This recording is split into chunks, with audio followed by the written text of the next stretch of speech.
This is the Andres Segovia Show. Hey everyone, welcome to another episode of the program. In this one, I'm going to be checking out this interesting article I came across that was sent to me actually from TechCrunch called Divvy Homes secures $110 million Series C to help renters become homeowners. This was published February 2nd. I'm not going to read the whole thing, but I will highlight a couple of things before getting to the meat of this discussion. Coffee, the power of the day. And before that, just a reminder that you can check out my show at www.theandressegovia.com for more content, including my exclusive shows such as Off the Record, which is available temporarily to the public every now and then. But there are more shows behind the login wall, not paywall, but the login wall. And I've made some updates to the website that include push notifications that are available now. So check it out. I'll get to some of the other items in a bit. And I know I just hit something here. I'll get to some other items in a bit that I want to discuss here. But I wanted to just dive into this article, so we just get right to it, shall we? Okay, so Divvy Homes, never heard of these guys. They've been around since 2017, and they started buying homes in 2018. What is it? Who are they, and what do they do? Well, let me just get to it here then, because let's just read the first line here. Despite all the headaches that come with it, homeownership is still the American dream for many. Yes. I don't like the way it's being phrased, despite all the headaches that come with it. What do you mean headaches? Because you have your own home, therefore don't own one? I don't like the language there because trying to discourage people from home buying. And there's a big, what I call propaganda move with respects to home buying that I've been trying to, for the most part since the beginning of my show, about two years ago, dispel. So I don't like how that reads. Yes, there are headaches with home buying or with home ownership, but at least it's not the constant fear that you're being kicked out or evicted from your rented property that you do not own. There's a big difference there. But anyway, Divvy Homes, a startup that is set to help more people realize that dream by buying a house and renting it back to them while they build equity, has just closed $110 million in Series C funding. A bunch of these other companies, blah, blah, blah.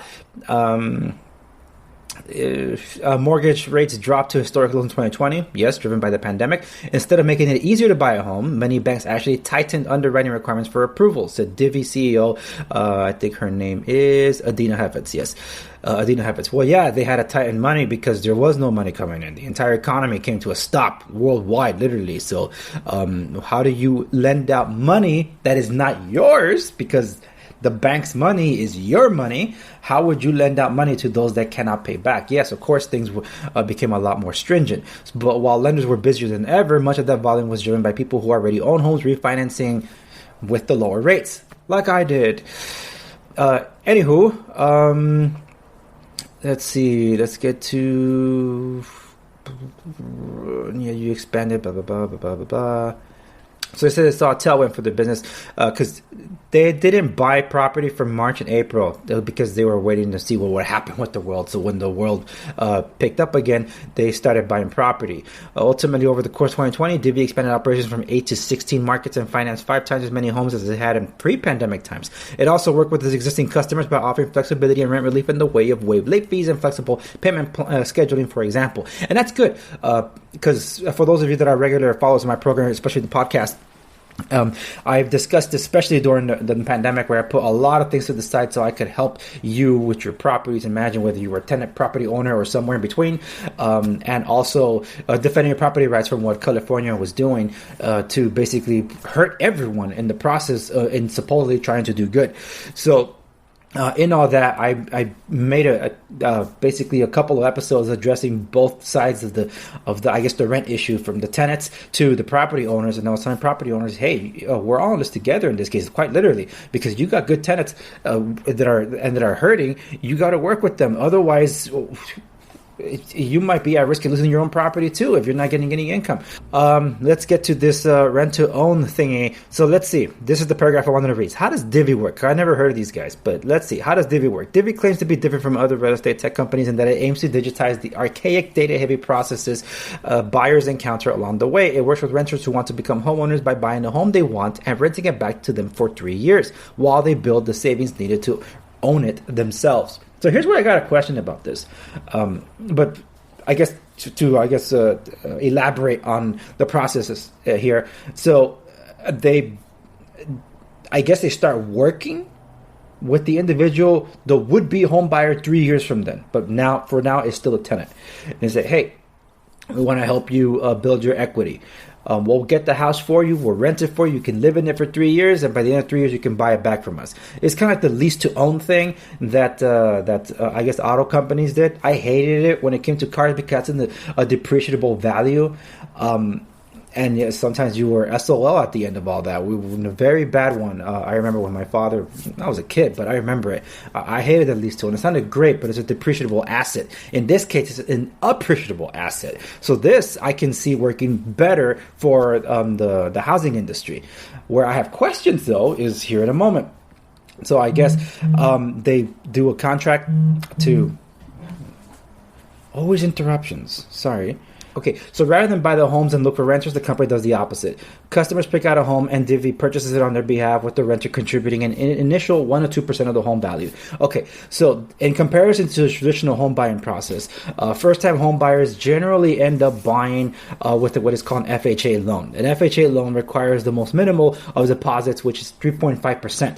So with Divvy, they're basically coming in at half of that. The reason that's key, though, is because when it comes to people that have asked me, hey, Andres, I want to buy a property, how much deposit do I need? Well, a deposit for a home is one thing. That's why I always tell them, just think of it as two deposits. The deposit for the home and deposit for the loan. Because some people hear, 3.5% deposit. Well, of the purchase price. So they think they're only paying 3.5% that's coming out of their pocket and they're financing the rest. Well, the thing is, in theory, yes, but you got to secure the loan. Securing the loans would cost money. And sometimes it can be really, really expensive just to get the freaking loan. So that's why I tell them, take that 3.5% and double it. Make sure you have enough money padded there so you don't lose out. Like, double? Yeah, so assume you're coming in with 7%. And it only gets even more expensive the higher you go. So that's why I tell them, like, a plan for that. I'm not saying you're going to use up to 7%, but that's just a general rule of mine for people to be prepared. That's why some buyers ask for seller concessions, such as closing cost assistance. And I'm assuming this, because it's 1 to 2% of the home value, that goes a long way. So they move in at closing and pay one monthly amount. Part of that money is a market rate rent and goes 25% towards building up their savings in the house, so they can put down a down payment estimated at 10% of the home value to purchase from Divvy later. The renters can choose to cash out their equity or purchase the home before the 3 years are up if they choose. They also have the option to re-up the contract if needed, to take a bit longer to save up for the larger down payment. So here's where I have a question.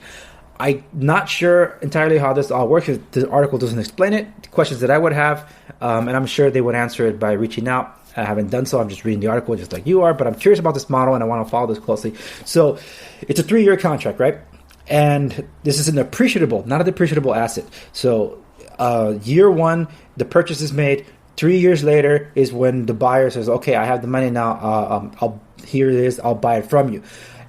Are they buying at the price from year one because Divvy bought it at that price, and 3 years later, they're basically locking in the rate, so to speak, and that's the price that they're purchasing at 3 years later? If so, that's awesome. That's like locking in a loan for like 3 years, at least the rate of 3 years, and it working out in that way. That's interesting. The question I have, though, is that if part of the money is market rate for the rent, does that mean the rent's going up every year in the meanwhile? That's a question I'm curious about. So those are a couple of questions that I had. But also, what does it mean if the renter still can't buy at the end of 3 years? I'm sure they haven't reached that point, but I'm sure they also have a plan when it comes to dealing with those that either are irresponsible or those that just come across hard times, that there have been. So we'll see. Anyway, Divvy started buying homes in the first half of 2018. So far, the company is seeing nearly half of those renters buying back the homes. By mid this year, we'll see the whole 3-year thing come up. So some of them are probably buying ahead of their contract. That's pretty good. Even the most experienced players in the space maybe have single or digit buyback rates, so it's definitely quite a bit higher than what the rest of the industry is seeing. Heffitz, the CEO, told TechCrunch. When it first started out, the prices of the homes it bought averaged around $140,000, $150,000. Now the average home prices are just over $200,000, she said. Which is why I'm wondering, because it doesn't say here where they're doing this experiment, because I highly doubt this will work in California. There is absolutely no way a company that's being financed by shareholders that want to see this thing in profitability would miss out on equity in California if what I had said, if the year one price is what they're paying year three, basically locking in the price for this long. There is absolutely no way any company in California is going to say, yeah, sacrifice the entire equity the house built on its own and just sell it to them at that point for that price. I cannot see that happening in any way. So it has to be in areas where the properties appreciate considerably slower.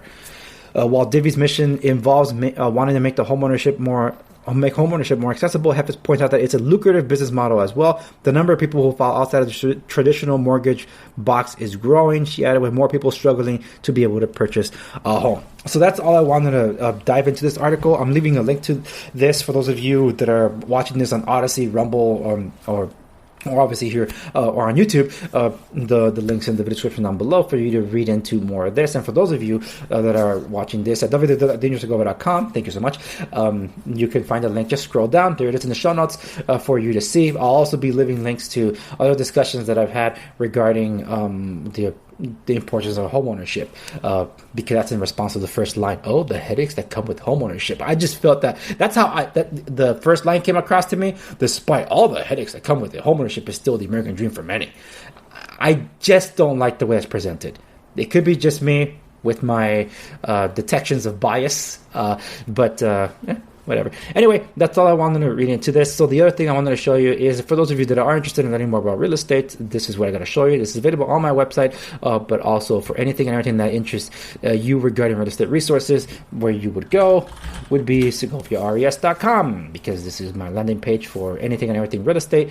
And if you're really curious, you can contact me through there. I'm serving Southern California, Orange, and Los Angeles counties. And of course, I'm advertising my show there. Why wouldn't I? But you can learn a lot more about anything and everything from there. Anyway, that does it for this episode of the program. Thank you so much for watching this latest episode. Remember to subscribe to my podcast. All these episodes that you see here do make their way to the podcast. Every now and then, though, there'll be additional content exclusively for the podcast. But I'm trying to balance things out, just making everything available just about everywhere. Anyway, thank you very much. I'm Andres. Thank you for watching this latest episode. I'll see you in the next one.